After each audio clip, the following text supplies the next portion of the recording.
Magandang araw. Ang ating pong topic ngayon, ang most precious blood of Jesus Christ, the price of your salvation. So, ito po ang collection ng encounter ni Barnabas sa ating Panginoong Jesus, sa Blessed Virgin Mary, sa angels at sa mga saints. Ito po was given to Barnabas Joe sa Olo, Enugu State, Nigeria from July 1995 to January 7, 2007. So, almost 12 years po na nagpakita ang ating Panginoong Jesus kay Barnabas para dito sa precious blood devotion.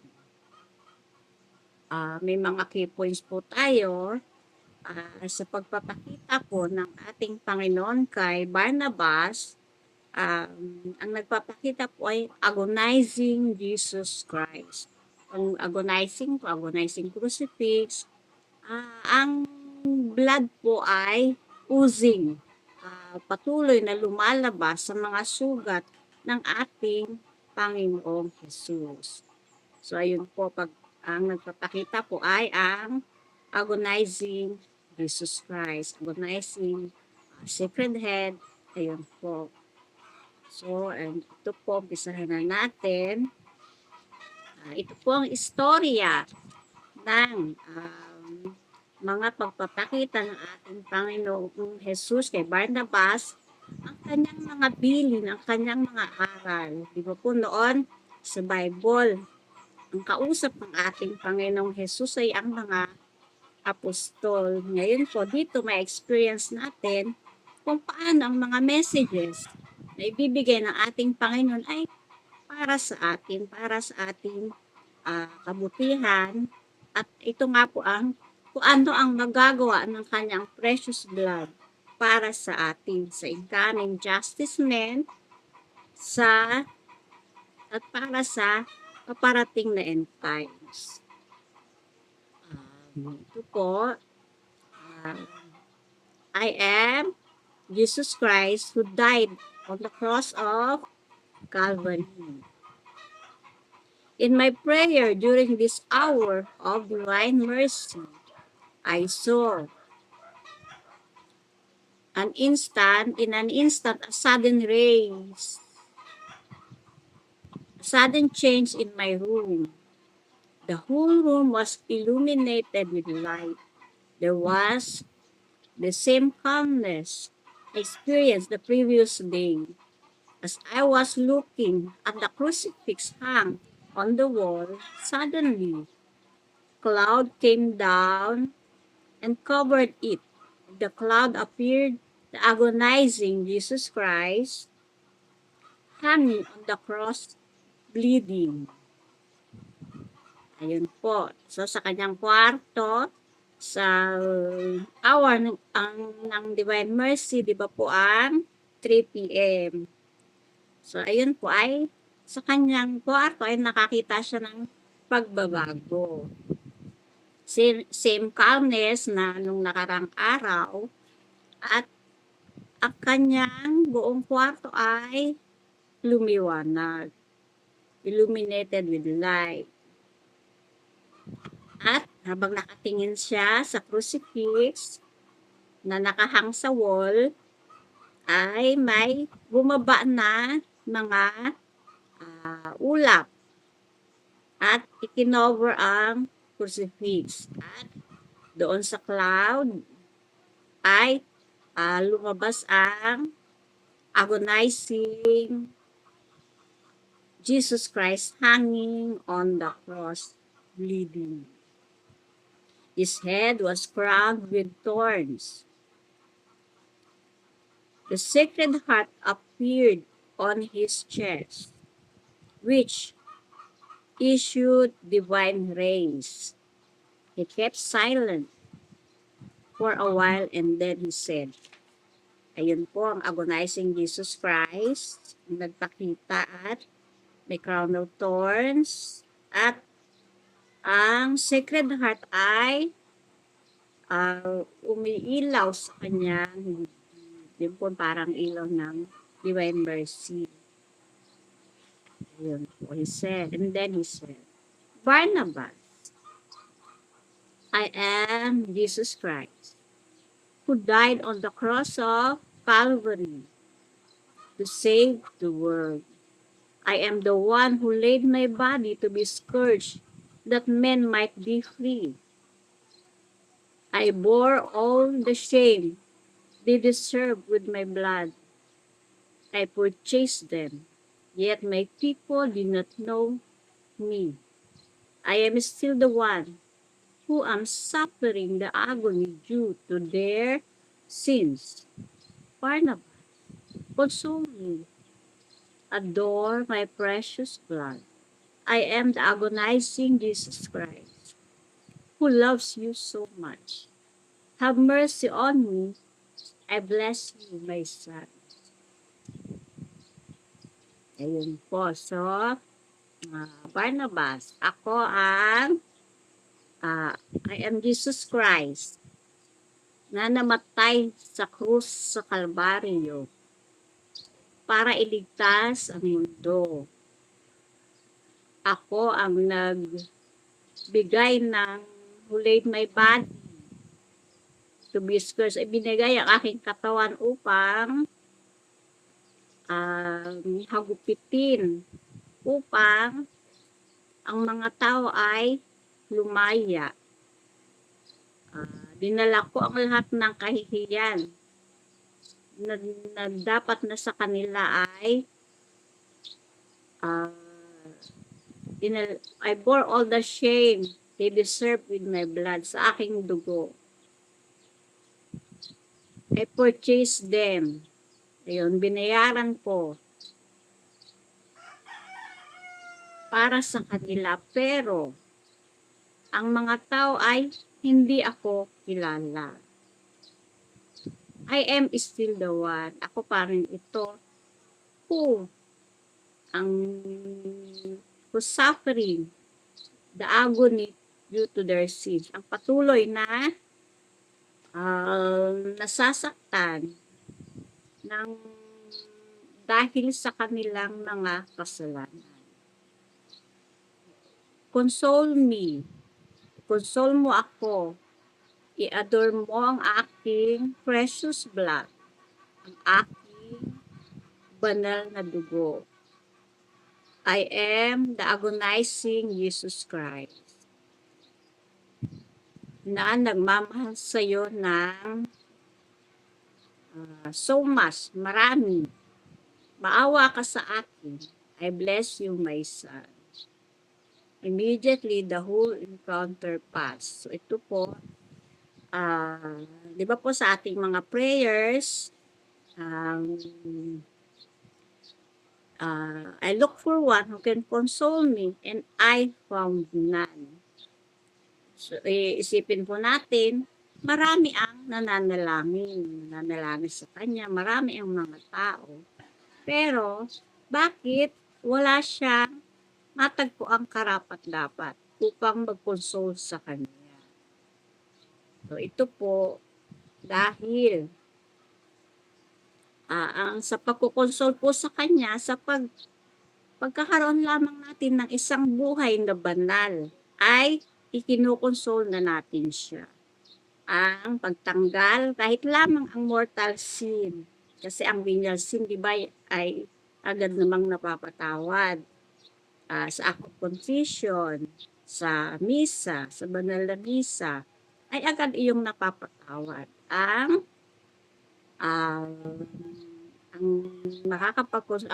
sikreto lamang ay tanggalin ang mortal sin. At ang ating Panginoon na ang bahala sa atin. Ngayon, kung meron naman tayong mortal sin, pwede rin ilapit din natin sa Panginoon. Panginoon, gusto kong magbago, gusto kong tanggalin, pero hindi ko magawa. At ang isa pang sikreto, maglagi tayo sa Blessed Sacrament. Doon, sa harap ng ating Panginoon. Ang mga evil spirit, ang mga bad spirit, lahat iyan ay aalis sa harap ng ating Panginoon. Sino? Sino ang makakatagal sa harap ng ating Panginoon? Ayun. So, sa unti-unti ring pag bababad natin sa Blessed Sacrament o kaya sa Tabernacle, ang ating mga curses, ang ating mga yung mga generational sins, ang kung ano man ang nakakabahid sa iyo, doon ay unti-unting matatanggal. So sa paglalagi lamang, syempre hindi naman instant 'yon. Sa palagian, pagbababad sa Blessed Sacrament at sa pagnanais sa ating puso na maging malapit sa Kanya, na maibigay ang ating sarili para sa Kanya. Diba si San Isidro nga, diba, laging kinukwento ng mga pari. Ang sasabihin lamang niya, Panginoon, na andito na ako. At Panginoon, aalis na ako. Pag aalis na siya. So, ganun din. So, pag dadating tayo ng church sa ating Panginoon, Panginoon, na andito na ako. Panginoon, aalis na ako. Siyempre, meron mang agad-agad. Pagkatapos ng miss, aalis na. Na hindi naman lang lingunin ng ating Panginoon, diba? So, kung maaari pa nga, nag-stay kahit 15 minutes, kahit 5 minutes, upang ang blessing ay matanggap pa natin. Ayun.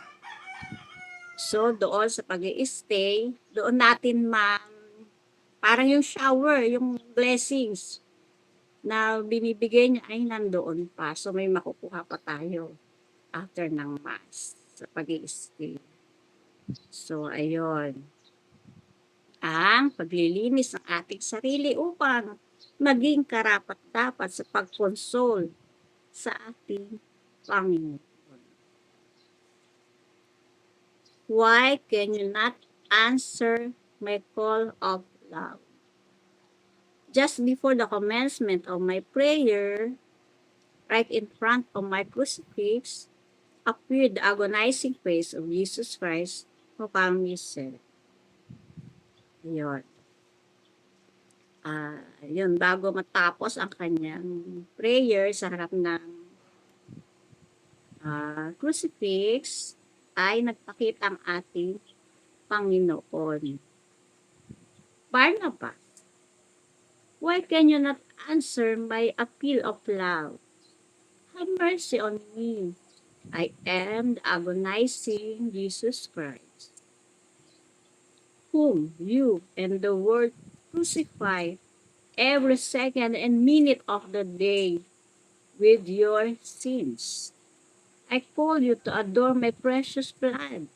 I choose you as my instrument to save you and your people who will return to me. Through my precious blood, I will renew the face of the earth.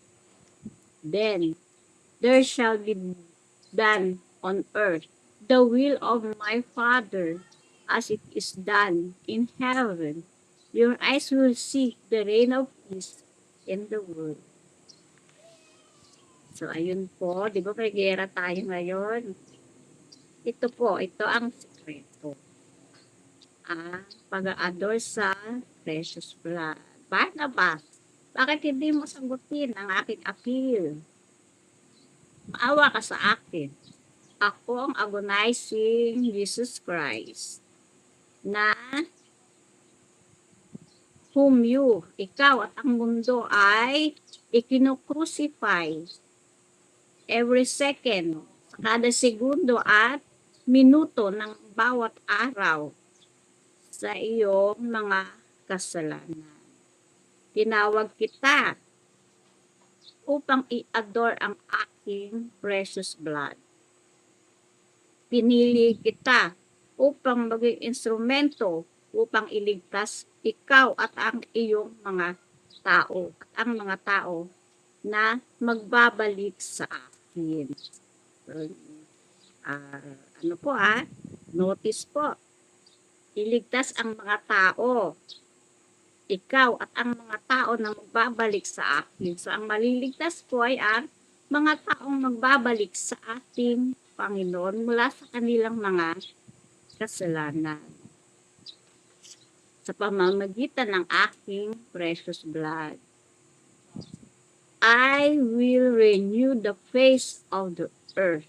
So, ito po, maaaring baguhin ng ating Panginoon ang ating mundo. Ngayon po, kaya niya, may power siya upang baguhin ang mundo dahil siya ang lumikha nito. Ngayon, sa mga nararanasan nating kaguluhan, sa mga pangyayari ngayon, yun nga lang po, ang masakit. Marami ang mga taong nakakalimot. Marami ang mga taong hindi nag-a-adore sa ating Panginoon. At dito ay may magagawa tayo. Dito sa precious blood. Sa pagdadasal ng chaplet ng precious blood, ang dugo ng ating Panginoon ay idadrop niya, hindi lang drop, rain, sprinkle of precious blood upang ang kanilang mga puso, na matitigas ay lumambot upang magbalik sa ating Panginoon sa pamamagitan ng iyong mga panalangin, ng iyong panalangin.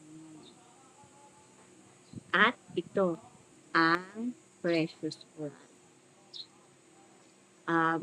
Ito po ang precious blood, ang devotion of all devotion. So, ang mga panalangin po natin ng ating divine mercy, ang ating mga devotion sa mahal na Birhen, ay hindi binubura, kundi ipino-fortify.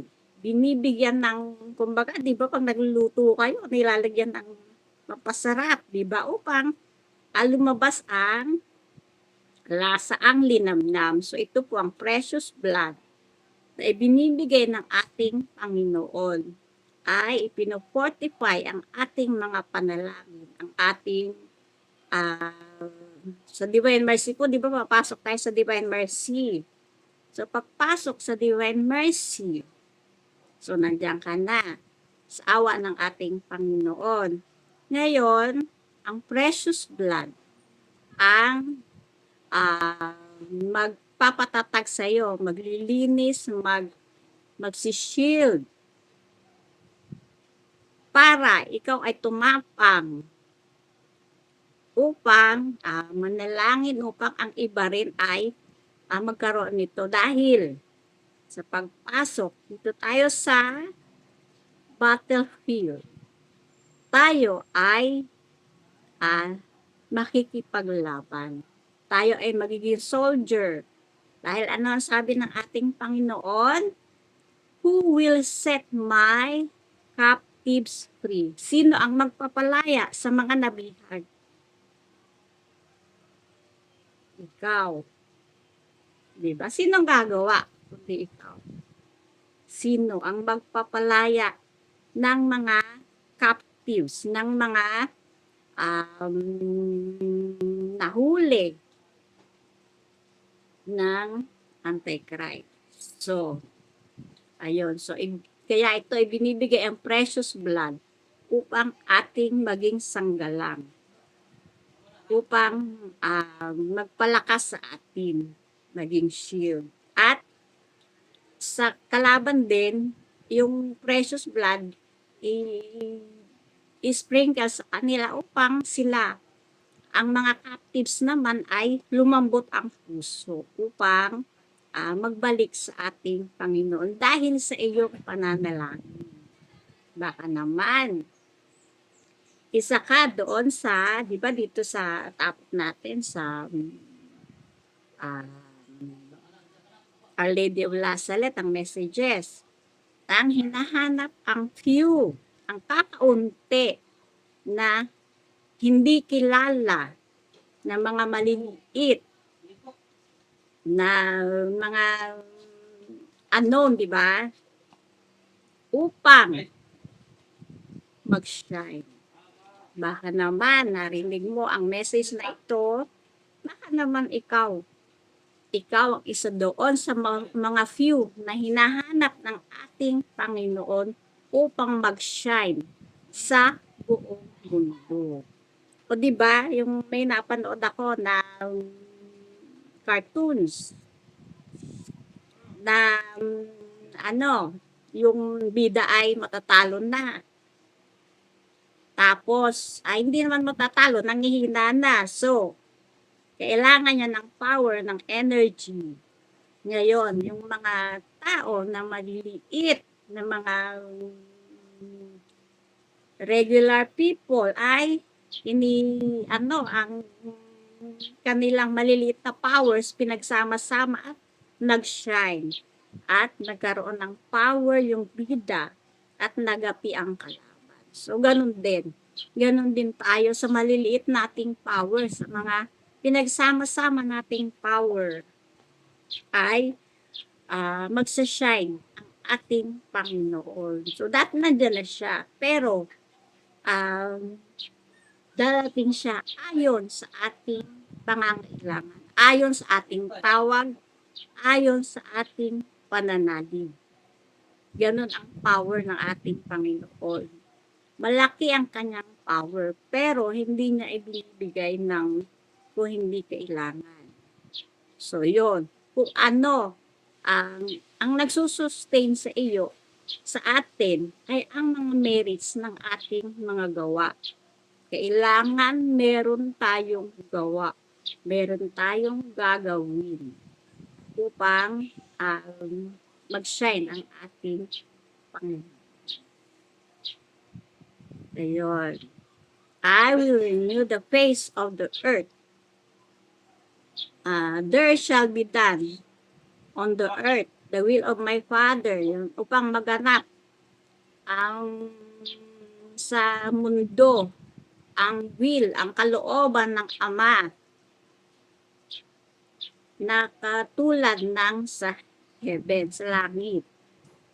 Makikita ng iyong mga mata ang reign ng peace sa mundo. I answered, sabi ni Barnabas, agonizing Jesus Christ, I'm willing to do your will. I love you. I love you. I love you. As I said these words, my heart melted and I wept with a heart full of sorrow. In the end, the agonizing Jesus Christ said, yun, willing po ako tagawin ang kalooban mo. Mahal kita. I love you. I love you. I love you. At habang sinasabi niya to,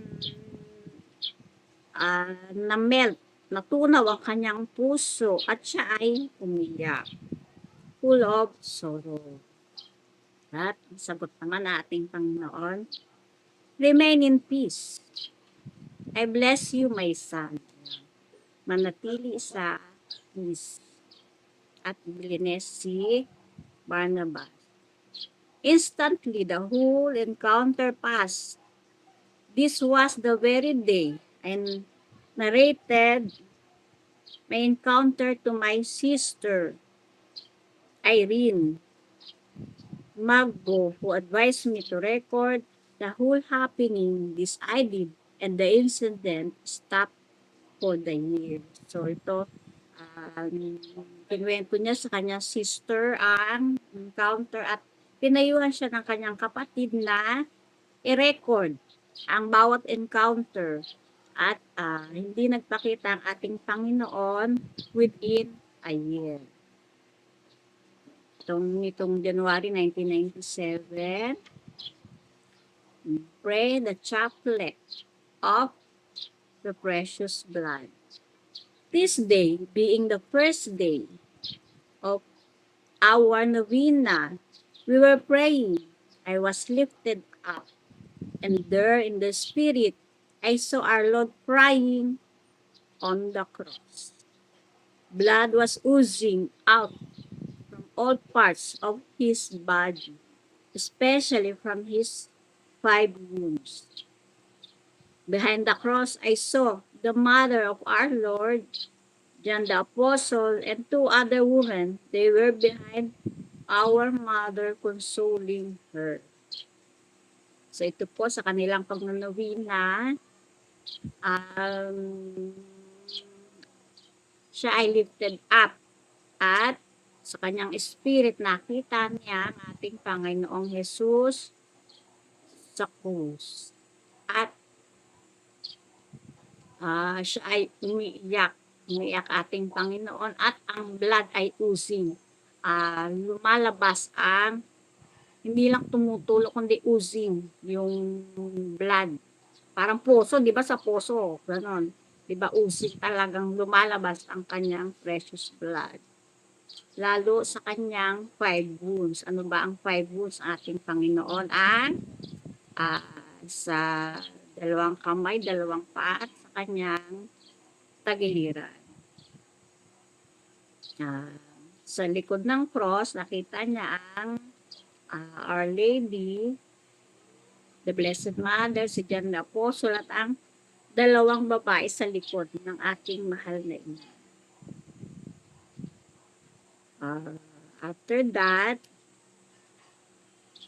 a great cloud all over the mountain, may mga cloud. Ano ang mga cloud? All over the mountain, may mga cloud. In the middle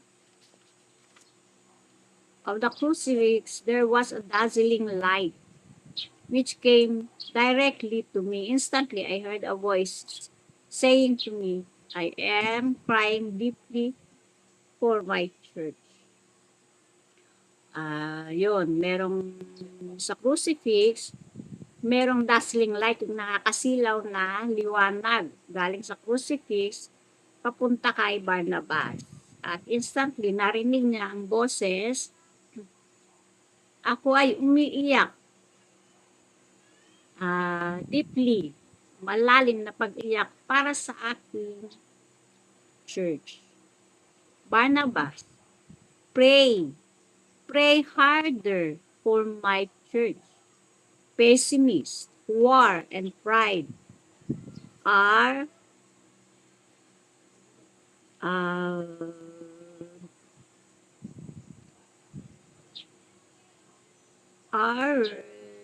siding in my church. Satan has won many souls through these evil fruits. Pray the holy chaplet of my precious blood. Consecrate your life to me, so that the whole world may receive this prayer and live their lives before the great day of darkness. I bless you. Ito, Barnabas, pray, magdasal ng harder, pray harder para sa aking simbahan. Ang mga pessimist, ang mga war, ang gera at ang pride ay nasa akin ng simbahan. At si Satan ay has won many souls through these evil fruits. Dahil dito sa mga evil fruits, pray the holy chaplet of my precious blood. Dasalin ang holy chaplet ng precious blood. Consecrate mo ang iyong buhay sa akin. So that the whole world, ang buong mundo, ay ma-receive ang prayer na ito. At mabuhay sa isang buhay na and live their lives before the great day of darkness. Bago dumating ang great day of darkness, sa araw ng kadiliman. I bless you. So ito po, sa 12 years na pagpapakita ng ating Panginoon kay Barnabas, ah, iisa po ang desire. Ang dasilin natin ang chaplet ng precious blood. Dito, sa chaplet ng precious blood ay maililigtas natin ang ating sarili, ang ating pamilya, at ang buong mundo, ang mga makasalanan. Dito dahil ang mga araw na paparating ay great day of darkness. So upang matulungan natin sila, hindi man tayo, dahil sa mga paparating na ano na ito, na mga araw, di ba? Andiyan na ang gera, andiyan na ang lindol, ang bagyo, ang kung ano-ano, baha. So dahil sa mga paparating na ano na ito, so ito ang gagawa natin. Kasi titingnan na lang natin anong magagawa natin, wala tayong magagawa.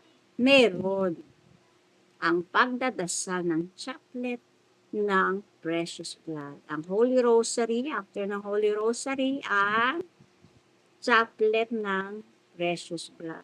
Kung pwede, araw-arawin, or kung pwede, mas madalas pa, 3 times a day, mas maganda. Yun po. January 1997. Maintain this spiritual call. My children, maintain this spiritual call, for my Father is coming to mark His chosen ones. Remain in peace. So, ito po, remain, my children, mga anak, maintain this spiritual call. Yun. Ang tawag na ito para sa aking ama. Kung nadadating upang i-mark ang kanyang chosen ones. Remain in peace. Ayun. So, ang mark po ng mga anak ng ating Panginoon ay ang precious blood. Kailangan meron tayong precious blood. Ito ang marka na makakapagligtas sa atin. Dahil di ba po kung ang 666 mamarkahan ng 666 ang mga Antichrist, ang mga disipulo na Antichrist. Dito po ang sa Panginoon naman po ay ang precious blood. Di ba po yung sa Egypt, yung kay Moises, di ba? Na dadating yung angel of death. Na kung sino ang may marka ng dugo ng lamb sa pintuan ay hindi magagalaw. So ito po, ito ang hatid ng precious blood sa atin para dito sa kaming na mga araw. January 1997, January 3, come to Gethsemane and feel my agony. My children, remember that this hour is my Gethsemane hour. Remember all my sufferings. Remember my sorrows. Even my cry in Gethsemane. This is why I appeal to you to share with me my sufferings. Therefore, console me. My children, let me explain to you much about this gathering. The Son of Man has no rest, even in the throne of his Father. The world is crucifying me every second of the day.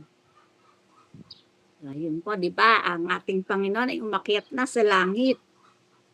Kahit daw nandoon na siya, ay wala pa rin siyang pahinga. Ayun. My children, mga anak, Alalahanin na ang mga oras na ito ay ang aking Gethsemane hour. Alalahanin ang aking mga paghihirap, ang aking mga hinagpis, kahit ang aking mga luha sa Gethsemane. Kaya ako ay umaapela sa iyo na i-share mo ang aking pagdurusa. Therefore, console me. Console mo ako. So, paano pang pagkukonsol sa ating Panginoon? Ang di ba po, pag-adore sa kanyang 5 wounds at ang pagdarasal ng chaplet ng precious blood na ikaw ay karapat dapat na yun nga na walang mortal sin. Ngayon, kung ikaw po ay nasa mortal sin, maaari ka pa rin lumapit sa ating Panginoon upang ikaw ay baguhin. My children, mga anak, let me explain to you. Ipapaliwanag ko sa iyo. Ang Son of Man, ang anak ng tao, ay walang pahinga. Kahit sa trono ng aking Ama. Ang mundo ay ipinapako ako every second ng bawat araw. Dahil po dito sa ating mga kasalanan, sa ating mga pagkakasala ay kinukrucify natin ang ating Panginoon. My heart is too heavy to bear the pain. I am in agony. That is why I command you to come and share in my sufferings. Watch with me within these few hours. Remain in sorrow with me and console me. Some of you, so ito po, ang aking puso ay napakabigat na dinadala ang sakit na ito. Ako ay nasa pagdurusa. Kaya, inutusan kita na I command you to come and share in my sufferings. Na lumapit at mag-share sa aking sufferings. Watch with me within these few hours. Magbantay sa mga oras na ito. Remain in sorrow with me and console me. Di ba pag mayroon tayong mga kaibigan na nagdurusa, may problema, so kahit nandiyan ka lang, kahit wala kang sabihin, basta kasama ka lang niya. So ganon. Watch with me. Ano pang ibig sabihin? Watch with me. Sa Gethsemane hours, tinuturo po sa atin ang Gethsemane hours. Di ba may topic na po tayo nito. Ang Thursdays, 11 p.m. hanggang 3 a.m. ng Friday.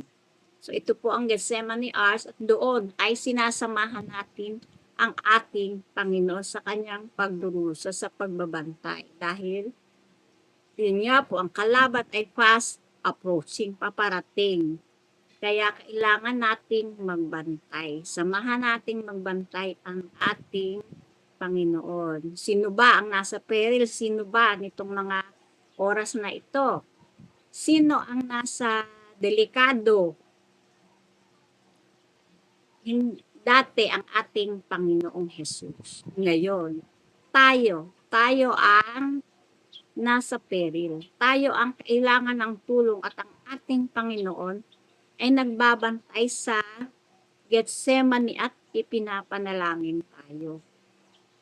Ngayon sa pagbabantay na ito, samahan natin siya sa Gethsemane hours. Kahit nga isang oras, malaking bagay na kahit na isang oras na pagbabantay sa Blessed Sacrament upang kahit na habang pinapag-pray niya tayo ay ikino-console natin siya sa kanyang mga pagdurusa. 'Di ba doon nga sa Getsemani ay nagpawis siya ng dugo. Gano'n na lamang na ilang beses siyang hinimatay dahil sa mga pagdurusa na ito. Dahil sa mga paparating, nakikita niya ang mga paparating na mga panahon. At itong mga panahon na ito, biruin nyo, 30 years. 30 years siya na ah, noong 1997 o ngayon na yung 2026, almost 30 years na nagbigay na ng message ng mga mensahe, ng mga bilin para sa mga panahon na ito. Dati hindi pinapansin, di ba? Kasi impis pa. Pero ngayon na nangyayari, ngayon na ang mga pangyayari ay dumarating at nararamdaman na.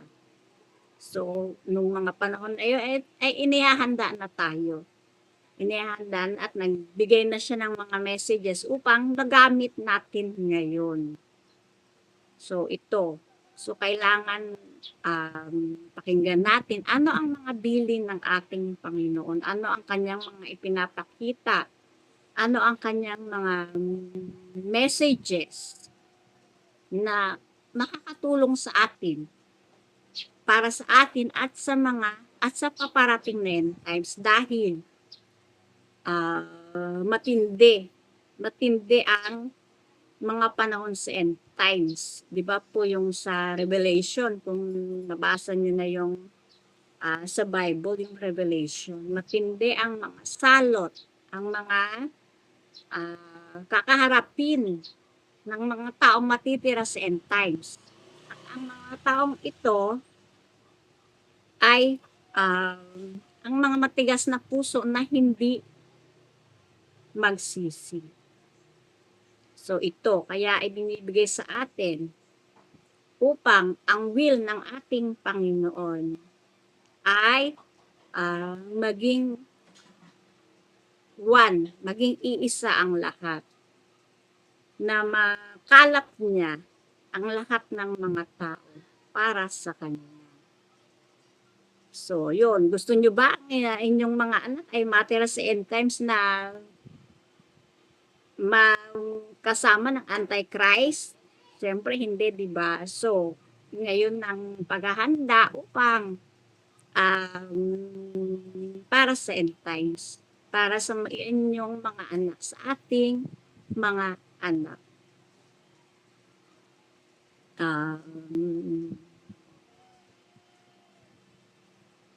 Some of you remain in sorrow with me and console me.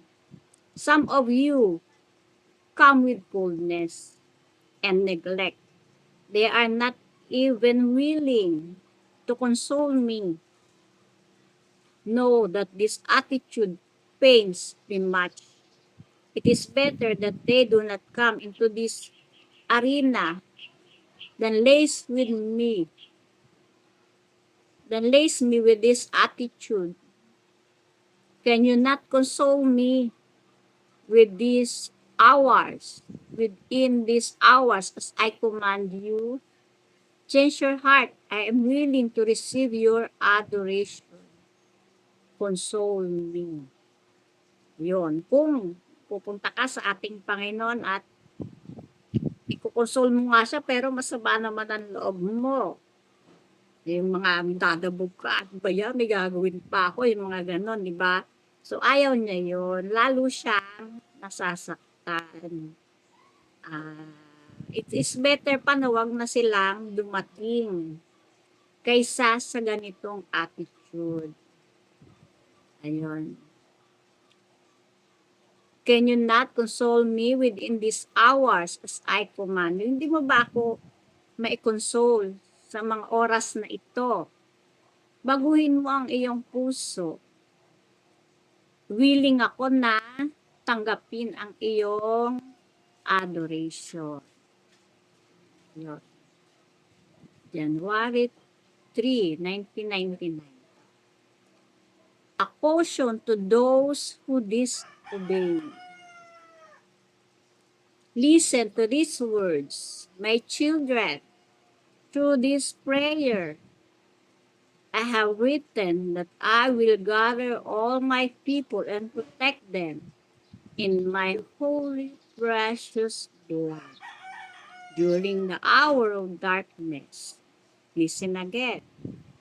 Father will send his punishment to those who are not willing to adore his Son, those who neglect him, and those who do not fulfill his order will suffer. Be careful and fulfill his command. Pray and prepare much. I will show you a great revelation about the coming chastisement. Remain in peace and adore my precious blood. So, ayun po, habang nagtatapos po tayo, kasi ilang series of topic po ito, po pwede na po tayong magdasal ng chocolate ng precious blood. Listen to these words, makinig sa aking mga salita. Mga anak, sa pamamagitan ng prayer na ito, ay isinulat na lilikumin ko ang aking mga people, ang aking mga tao, at ipoprotektahan sila sa pamamagitan ng aking holy, precious blood, ng aking kabanal-banalang dugo during the hour of darkness, hour ng darkness. Makinig kang muli. Ang Diyos Ama ay magsisend ng punishment sa mga hindi willing mag-adore sa kanyang anak. Yun, yung mga dinedenay ang ating Panginoong Hesus. May punishment po na nakaabang sa kanila. Yun. Those who neglect Him and those who do not fulfill His order will suffer. Yung mga nagpapabaya sa ating Panginoon at ang hindi sumusunod sa kanyang mga utos ay magdurusa. Mag-ingat at sundin ang kanyang mga utos. Fulfill His command. Pray and prepare much. Magdasal at maghanda ng todo. Yun. Ipapakita ko sa kanila, ko sa iyo, ang great revelation tungkol sa coming chastisement. Remain in peace and adore my precious blood. So ito po, ayun nga, ang mga hindi naka-adore sa ating Panginoong Hesus ay may nakaabang na chastisement, na punishment. At ayun, dito sa mga encounter na ito, ay ipapakita ang great revelation tungkol sa coming chastisement. Ayun, remain in peace at i-adore ang precious blood. So, pwede na po natin umpisahan magdasal ng chaplet ng precious blood. Ito po, January 4, 1997. Pray that my holy church may know this great revelation. Manalangin na ang banal na simbahan ay malaman ang great revelation. Ang revelation na ito ng precious blood devotion. Listen, my children. Pray much for yourselves so that you will save your souls and other souls. Live a spiritual life always. Continue living in a state of holiness. Pray for yourselves, for the hour is coming soon. Pray always so that my church may see the sacred revelation and save her life before the great day. So, ito po sa pagdadasal nga, ito, listen, makinig, mga anak.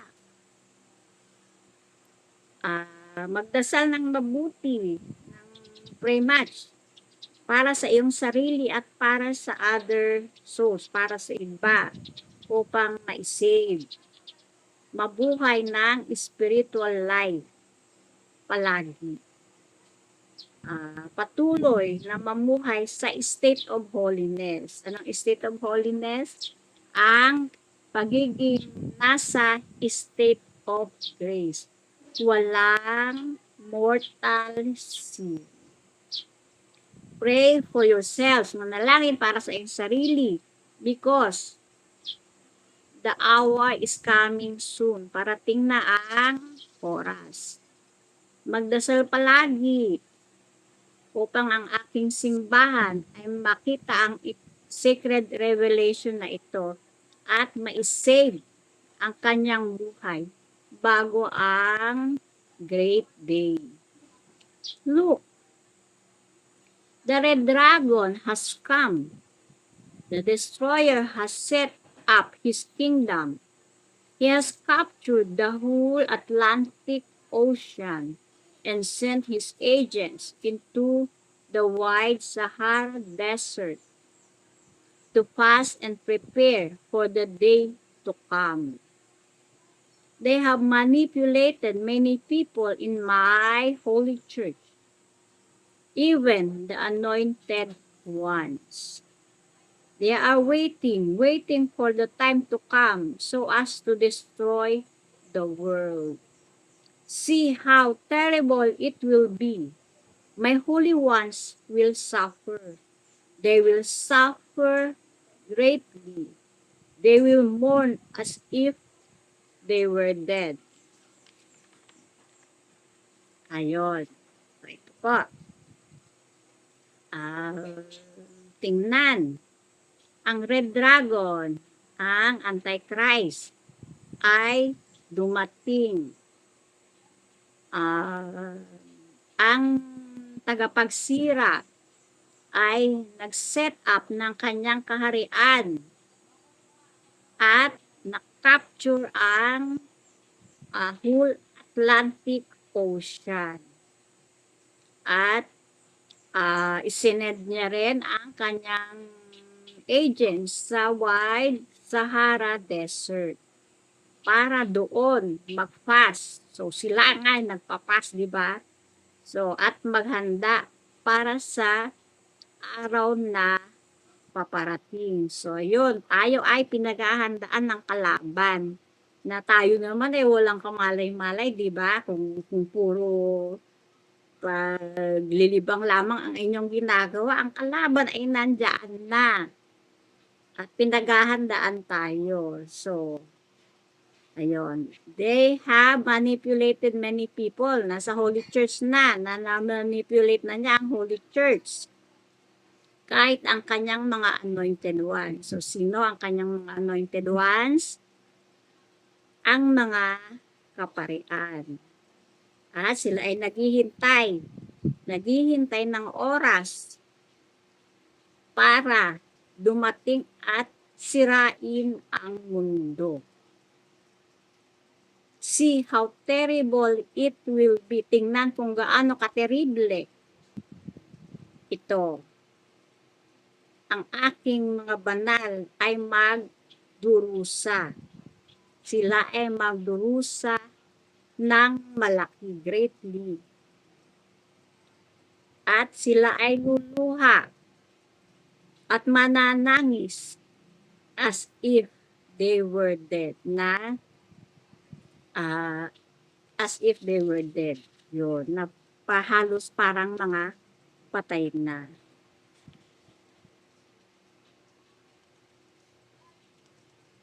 So, ayun po.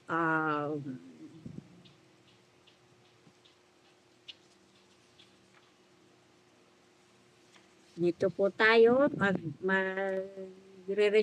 Mag-continue na lang po tayo sa next. Bali ito po ang part 1. So, kailangan i-pray ang chaplet ng precious blood, ang mga araw na paparating ay terrible. At ito ang bilin ng ating Panginoon. Pray the chaplet of my precious blood. Dahil sa kanyang dugo, tayo ay kanyang ililigtas at He can renew the face of the earth.